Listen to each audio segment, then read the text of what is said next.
Hi guys. How many of you liked this creature?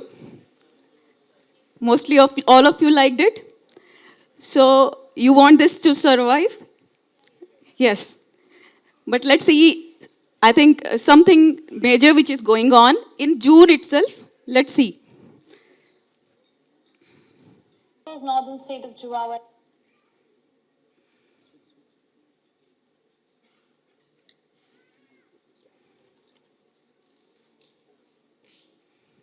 is facing severe drought. The extreme heat and drought conditions have adversely affected marine life in the state. Take a look.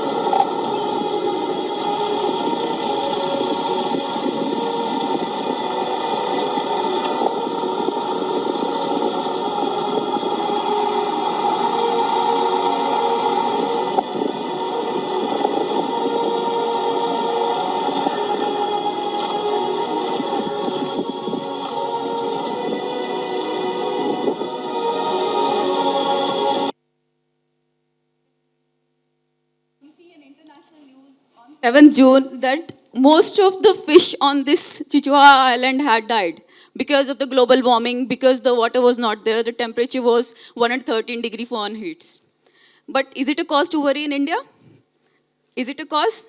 Yeah, it is. Because in our country, the temperature at that time was 10 to 15 degrees Celsius more than what it was in Mexico. Although we still have the kind of rain we are getting and the temperatures, of course, everybody is feeling. In Bangalore, we are getting a temperature of 39 degrees Celsius in some certain high temperature months. So let's see something which is close to us, which relates to us more.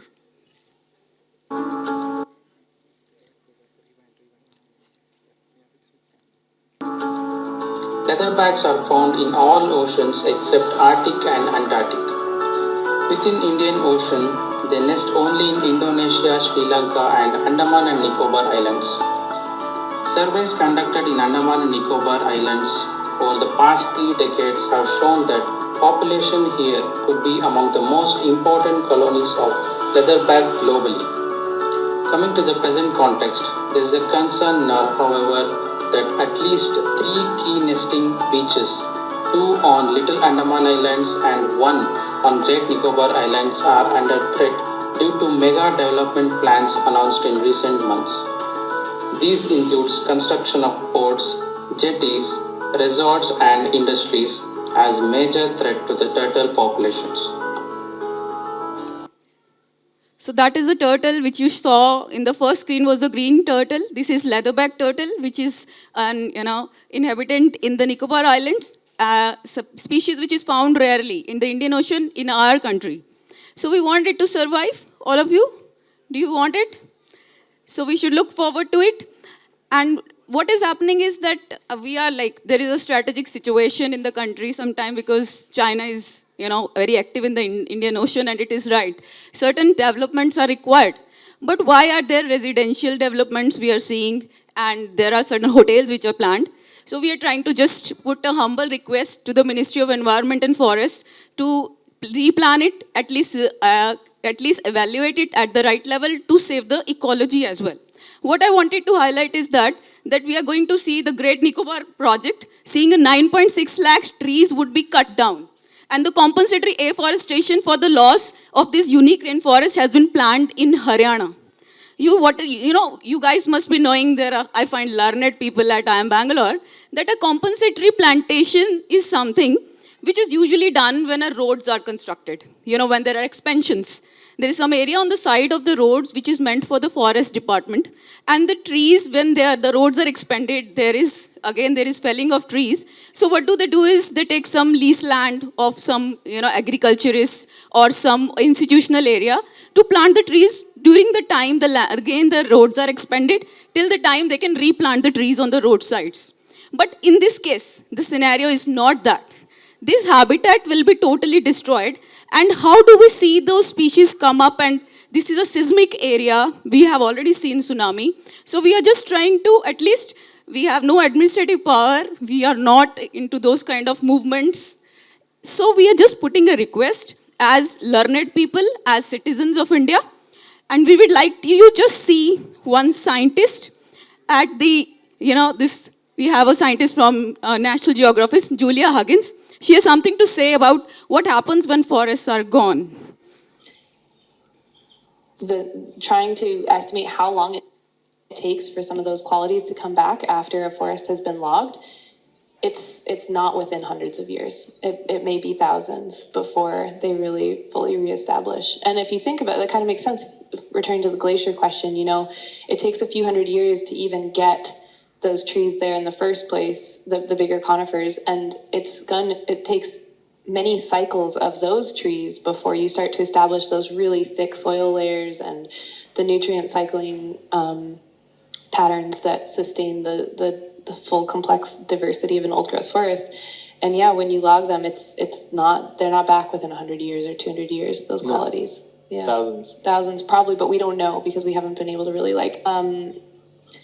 So we see that it's 100 years or 1,000 years maybe, because our life is much less than the tree's life. So let's respect that diversity.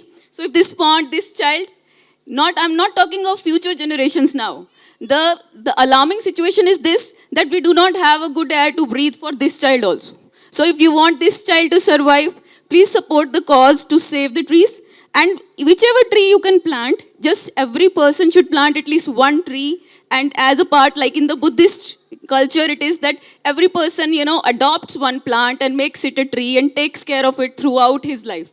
So that's what my appeal to all of you. Wherever you see, bring awareness. We do development, we want it, we want business, everything we want. But in a sustainable way, wherever you look, go ahead of your biases. Whosoever is governing, whosoever is in the opposition, just go ahead of it. Just go for the cause of saving our planet.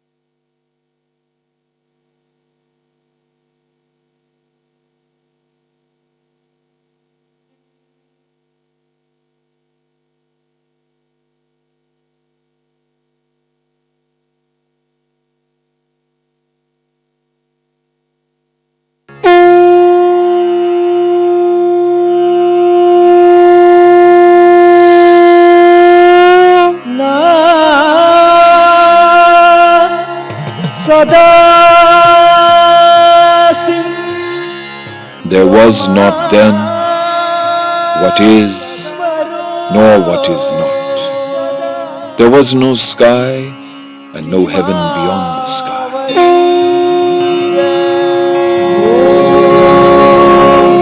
Om is the vibration into which the whole world is connected. The Sri Chakra is the abode of Adi Shakti.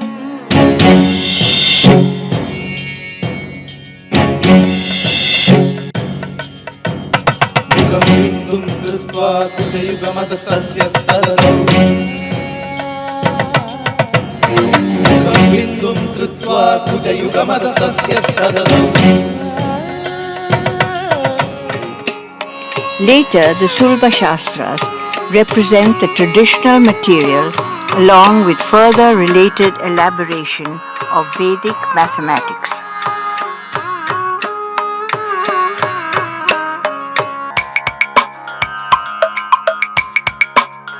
The triangle and the square were formed at this time.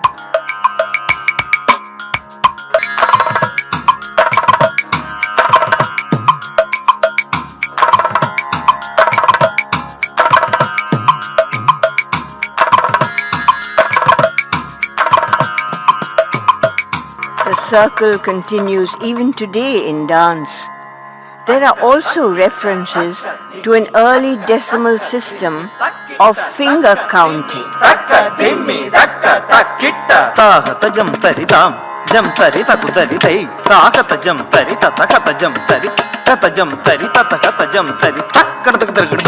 The people of India still worship nature.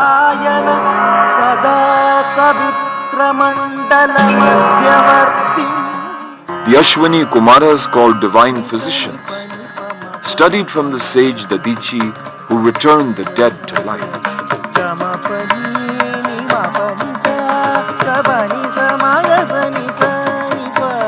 Siddhartha, born as a prince, discovered the terrible suffering of people.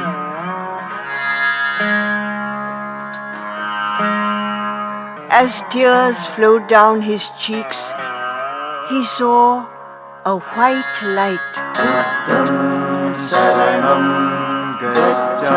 This was the white Tara, the one who helps us traverse from ignorance to knowledge.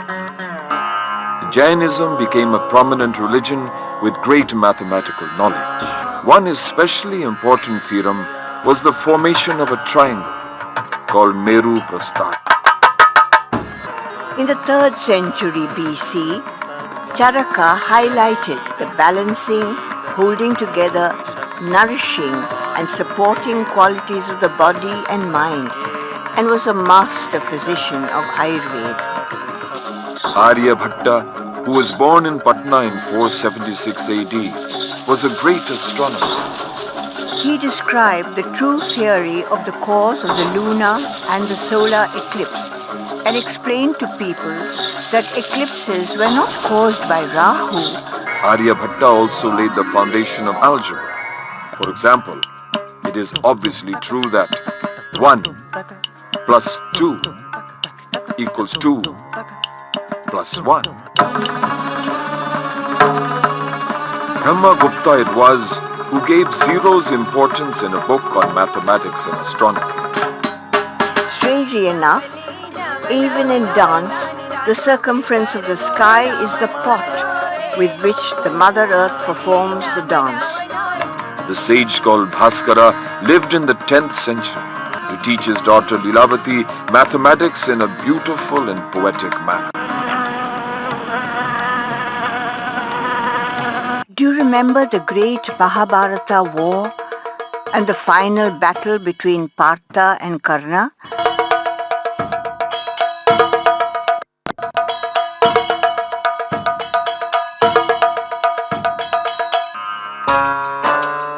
Jahangir was the first and only scientist emperor in the world. He captured 2 cranes and named them Layla and Majnu.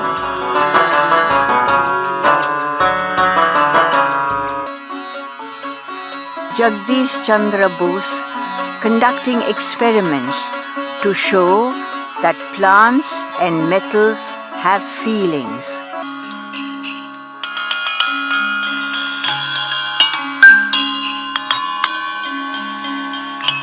The plants had died because of the poison. माओ माँ तू देख ले आंगन में मंदिर के तेरे कितने दिए मुस्कार हैं।